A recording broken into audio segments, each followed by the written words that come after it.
ये बात शायद मैंने कही है और सत्य भी है कि पुत्र मां को प्रिय होता है, लेकिन पुत्रियां पिता को प्रिय होती है।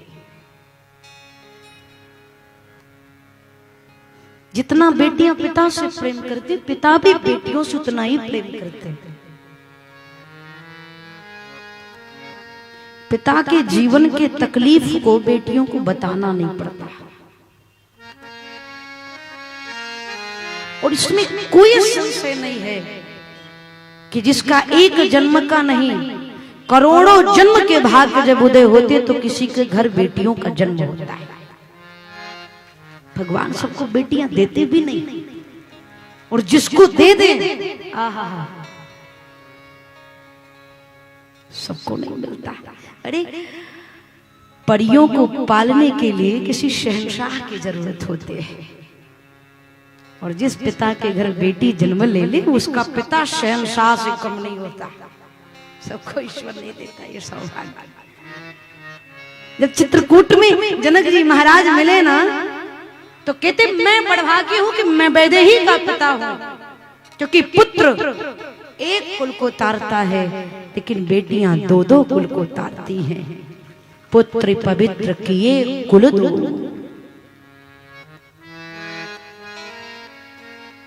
हाँ। कई बार कई लोग कहते हैं कि पुरुषों का हृदय बहुत कठोर होता है।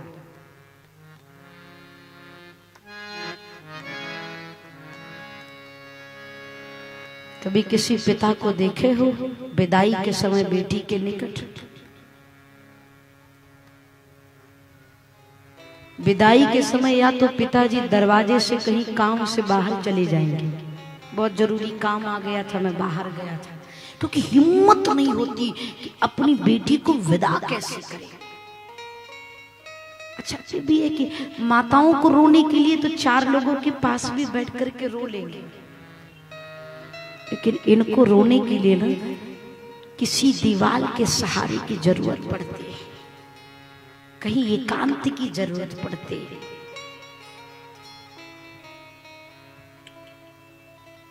और मैं कहूं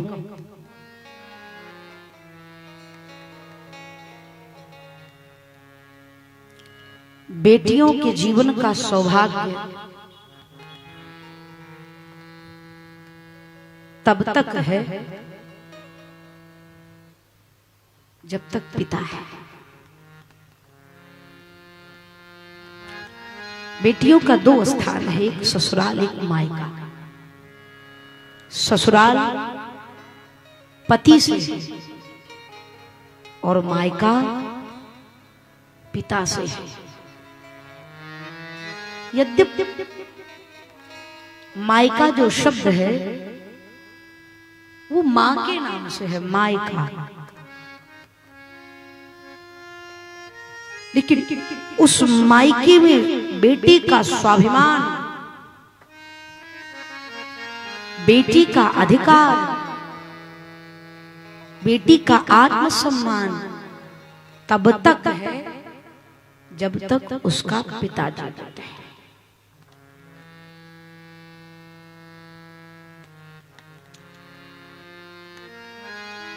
जिनके पास है वो तो बहुत भाग्यशाली है, जिनके पास नहीं है वो सोचें कि जब तक पिता मायके में रहता है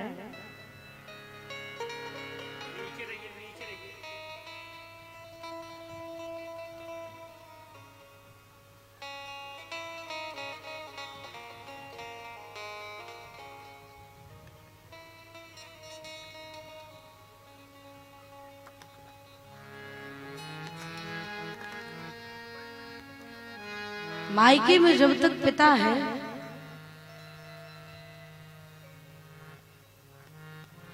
जब कोई उपहार दिया जाता है तो बेटी बहुत नखरे दिखाते हैं। नहीं मुझे ये नहीं पसंद, मुझे ये नहीं लेना, मैं अपनी पसंद से लूंगी। छोटी सी भी गलती हो जाती है तो माताओं से कह देती पिताजी को आने दो, बता दूंगी। बहुत हट, बहुत अधिकार।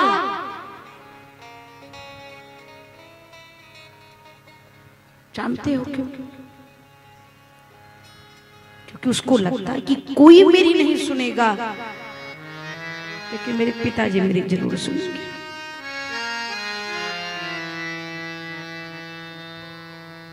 वो सुनेंगे। लेकिन पिता के ना रहने के बाद जब बेटी मायके आती है ना, तो जो मिल जाए, जो मिल जाए चुपचाप लेती है और चली जाती है। कभी कोई डिमांड नहीं, क्योंकि जिससे डिमांड करना था वही नहीं। आपने देखा होगा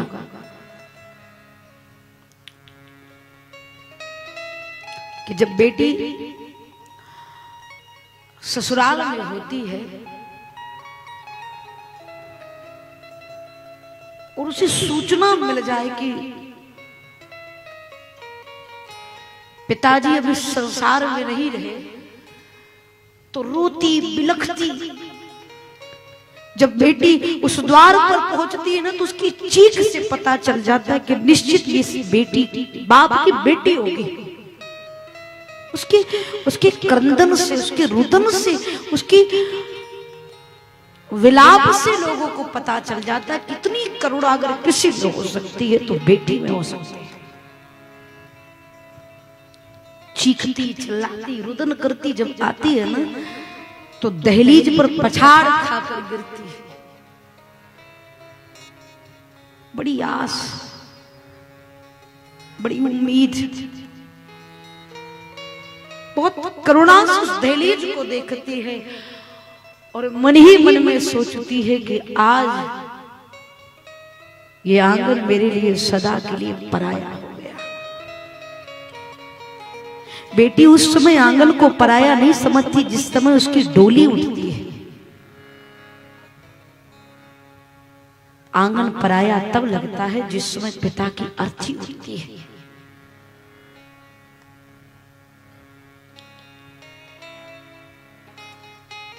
और कहूं तो सबसे ज्यादा चिंता माता पिता के लिए होती है, तो बेटियों के लिए होते हैं। जब किसी बिटिया का विवाह होता है, सब प्रसन्न होते हैं, सब नाचते हैं, गाते हैं, झूमते हैं। लेकिन जिस बिटिया का विवाह होता है वो भगवान से प्रार्थना करती है कि प्रभु मेरे पिता की पगड़ी की लाज रखना, मेरे पिता के सम्मान स्वाभिमान की रक्षा करना।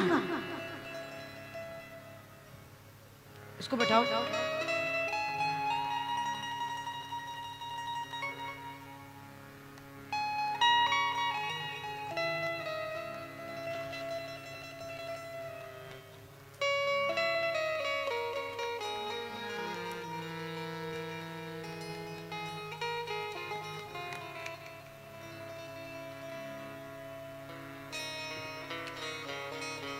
बेटियां घर की शक्ति है, लक्ष्मी है, खुशियां है।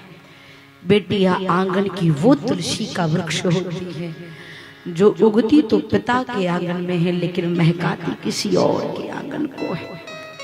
जरा विचार करो कि जो पिता गोद में लाड लड़ा करके उंगली पकड़कर चलना सिखाया है, वो पिता, वो माँ किस भाव से अपनी बच्ची को विदा करता होगा।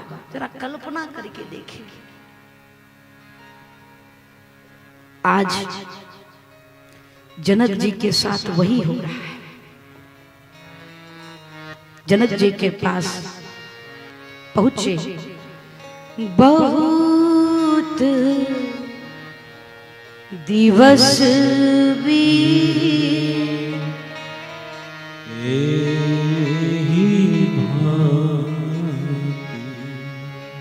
जनू स्नेह रज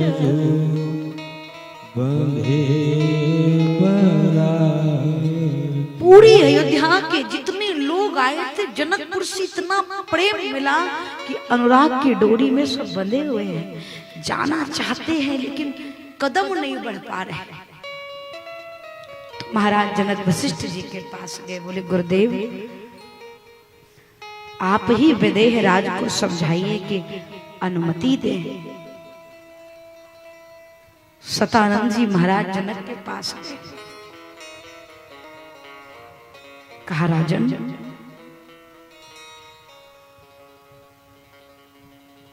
एक न एक दिन आपको सीता को विदा करना ही पड़ेगा। तो महाराज आप धैर्य को धारण करिए,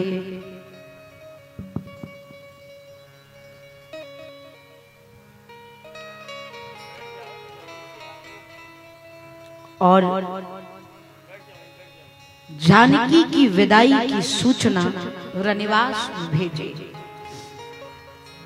बहुत प्रेम से समझिएगा, मेरा निवेदन है जो यहाँ के सेवा समिति के बंधु हैं, एक दो लोग पीछे जाएंगे, जो मैया लोग आए उनको पीछे बैठाओ, आगे आती हैं तो पहले 2 मिनट खड़ी रहेगी, अपना मुंह दिखाएंगे सबको, मुझे देखो मैं आ गई हूं, फिर बैठेंगे।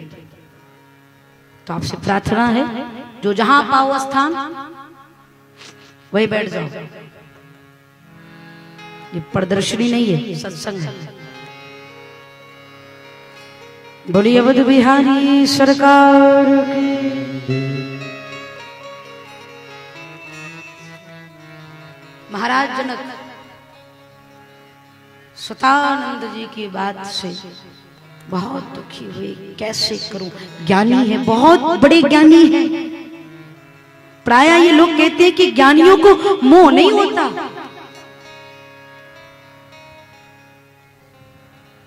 जिन महाराज जनक के यहाँ सुखदेव भगवान की परीक्षा हुई हो, वो विदेह राज महाराज जनक रनिवास में सूचना भिजवाई, महारानी सुनैना कल सुबह सीता की विदाई है।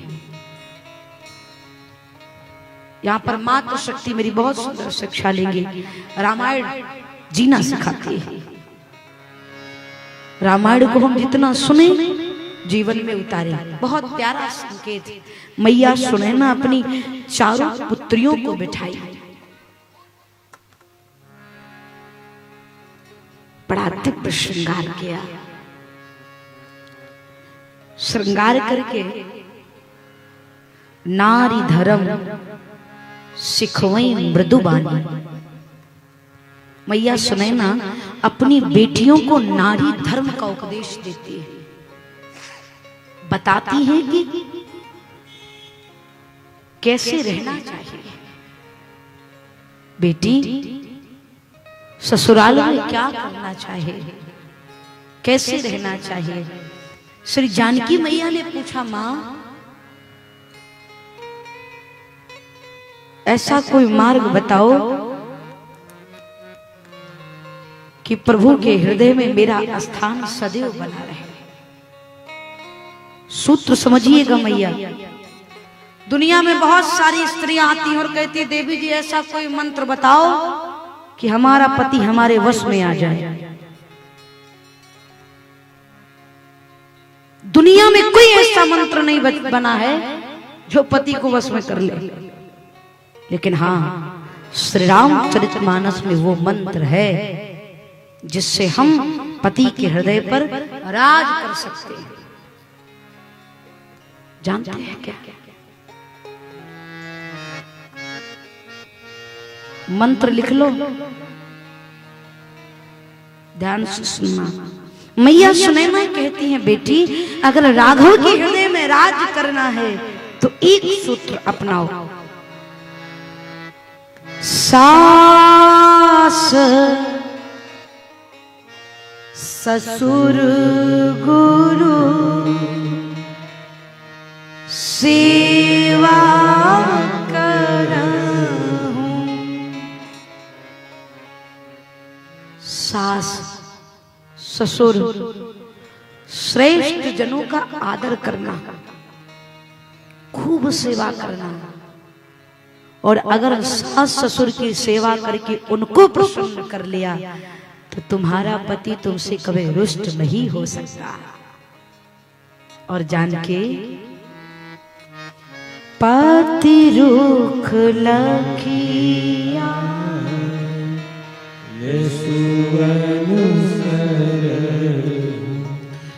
राघव जी के हृदय के मन की बातों को जानने का प्रयास करना। मैया सुने ना, अति स्नेह बस सखी सयानी, नारी धर्म सिख वही मृदु। नारी धर्म का उपदेश मैया सुनना करती है। बहुत सुंदर पंक्ति कहती है, बेटी अब तक तुम मायके में रहे, जिस प्रकार से बेटियां बहुत ध्यान से सुनेंगी, बहुएं बहुत ध्यान से सुनेंगी, अब तक तुम मायके में रहे उस प्रकार से रहती थी जैसे तुम्हारा इच्छा होता था। लेकिन बेटी ससुराल में जाने के बाद वैसे रहना पड़ेगा जैसे उनकी इच्छा होगी।